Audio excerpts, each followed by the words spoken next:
Welcome to another week of Dan Really Likes Wine, and this week, the kind of wine made by you or me should we decide to get into the business.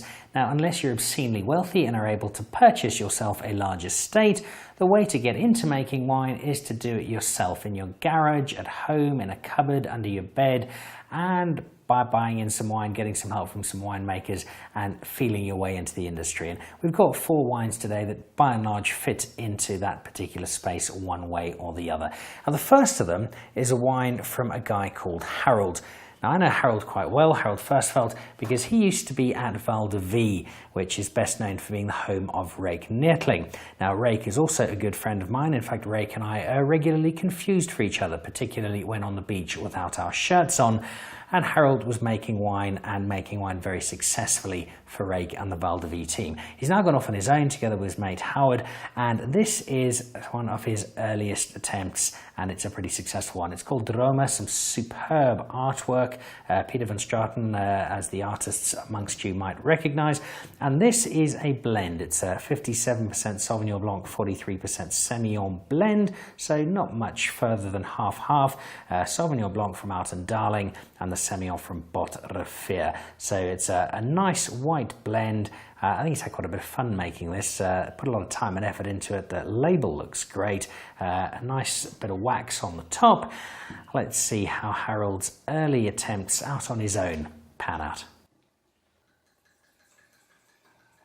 So for me, a white blend is by and large a food wine. Sauvignon Blanc with Semillon, it gives a bit more substance to the Semillon offset with perhaps a little bit of the lightness of the Sauvignon Blanc. So the two wines tend to sit very comfortably together, and the blend that comes out is often really nice, a nice light white blend, perfect for a summer lunch. It's got a nice light crisp fresh colour. A really good nose, all sorts of gooseberries and a nice fresh fruit. Does look good. And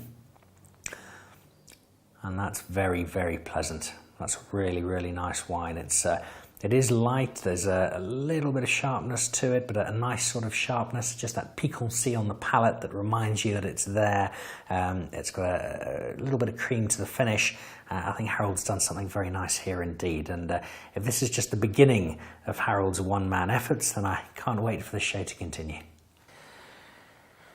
So this is a lot of fun. The label, as you can see, is absolutely daft. It is a collection of animals put together that plays off the Créature name, and it is a Grenache Cinsault Syrah blend. Now this comes together from 5 young South Africans, and they're a fairly eclectic lot. There's a wine writer, I think. There's the director of Boer Suckervrou. What he's doing making wine is anybody's guess, but I guess he's got some time on his hands between filming, and a couple of their mates. And what they do is they find wine, they buy it from around the country, and they bring it together and they make it. And they don't make it in huge batches. They sell it mostly on Instagram. These are young, cool, cutting-edge tech types, and they just have an awful lot of fun. I suspect the label came about after they'd had rather a lot of their own wine, but it does play off the playfulness of what they're trying to do together. It's inspired by all sorts of things, for everything from Die Swartka to David Kramer. They have a lot of fun with their labels and just a lot of fun with what they're doing. This is mostly a Grenache. It's about 90%, and then a little bit of Cinsault and Syrah to top it up. You can see from the condensation on the bottle that I've had this in the fridge. Anything with Grenache in, not dissimilar to Pinot Noir. You want to pop it in the fridge, just chill it down a couple of degrees from most of the other reds. So that's exactly what I've done. And I have to say, die Kleine Wijn Koöp, and I've been practicing that, my Afrikaans is improving by the week. Die Kleine Wijn Koöp have made this, and I'm quite excited about trying out my first bottle. So although the label looks completely crazy, I really like it. I've got a soft spot for it. Some guys called Funnicolor, graphic design company, who've put it together and done rather well. And the wine's actually made by somebody who knows what he's doing. Part of this quintet is JD from Steenberg. He's their winemaker. He's a former Young Winemaker of the Year. So these guys are in good hands. This has got a delightful colour. The temperature is beautiful. It's got a very unforgettable label. Lovely stuff.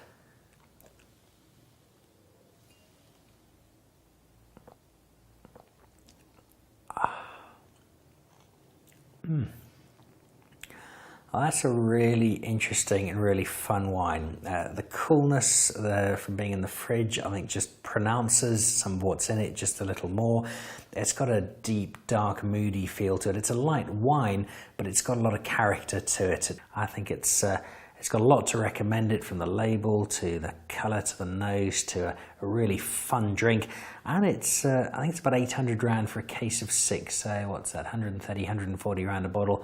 That's really good value for something that's particularly nice. And so JD and his team of crazed wine aficionados have come up with something really nice here. Get onto Instagram, find them, buy a bottle. So then something particularly fun. There was some Grenache in the last wine. Here's a Grenache Noir.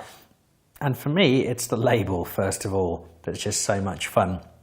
I am a reasonably new father. I have a 2.5-year-old daughter and a 6-month-old son. And like most fathers, I get most of my learning and most of my training in how to become a dad from watching The Simpsons. Homer Simpson is as good a father as there is in terms of a role model.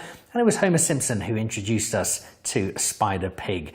This is a guy called Dave Wibberley. I was at university with him many years ago, and he's just had some fun bottling some wine, buying it, putting it together, and making a Grenache Noir. And again, you'll find with a lot of these garagiste types, they'll give you a cultivar that's maybe not quite so familiar, that is a little bit different, and this is certainly one of them. Again, it's just a little bit chilled. I've had it in the fridge for a little while, and I'm really looking forward to drinking this. I've got no idea what a Spider Pig Grenache Noir should taste like. I presume it'll have a Grenache Noir feel to it, but maybe a little hint of The Simpsons in there somewhere.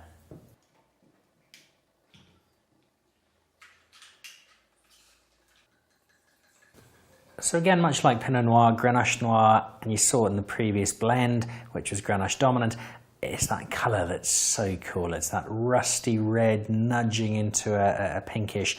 It speaks of lightness, it speaks of summer, and whether it's a chilled Pinot Noir or a chilled Grenache Noir, it's something I think summer doesn't see enough of. Hot summer's day, you immediately think, let me get a bottle of Sauvignon Blanc, plunge it down to near freezing, and that'll get me through the rest of the day. When a bottle of Pinot Noir or a bottle of Grenache Noir in the fridge for half an hour, and I think you've got a really cool alternative to a summer drink. Will this one nail it? Well, I've never really thought of Homer Simpson as a wine man, but perhaps the man behind Spider Pig saw something I didn't. Let's see how it goes. Nice work, Mr. Simpson, and nice work, Mr. Wibberley, the man behind this. So it's perhaps not quite as smooth as the previous one, but it's still a really nice one, and maybe give it another year or so, and those last little kinks will probably be ironed out. But you don't even have to wait till then. It's still a really fun wine. I think the label has probably swept me away to a degree, but for a quirky label, it's actually a fairly serious wine once you get past that, and lovely to drink. I'm certainly enjoying this, and I think I shall add it to my list of summer beverages. And then to the last of them, and this is actually a fairly serious wine. It is garagiste in the broader sense of the term, because a lot of the wine is actually made in a garage. I've been to Andy Mitchell Wines. I've never met Andy himself. I look forward to that happening in due course, but I have met his daughter Olivia, who took me into what looked like a bit of a bomb shelter, really. There were pipes and buckets and bits of barrel everywhere. It all looked terribly confusing, and there was no way, surely, that this place could be making high quality wine. But then I tried them, and I realised that they do know what they're doing, and they do make something quite exceptional. So I've got a whole pile of different ones. I've got some unlabelled stuff that Olivia very kindly gave me. I've got no idea what's in it, but it's lovely. And then there's this, the Syrah Grenache Mourvèdre. We've had a couple of Grenaches the last two, so there's a good dash of Grenache in this. And Syrah Grenache and Mourvèdre are often thrown together. They make a really nice combination. A little bit of spice from the Syrah, a bit of flavour from the Mourvèdre. The Grenache gives it that lightness. So they play together really well. And Andy Mitchell's been making wine for a very long time. He's very well established and very well regarded, and rightly so. And this, his 2012, it might come out of a garage in Grayton, but I suspect that from rather modest beginnings, it'll have turned into something rather special.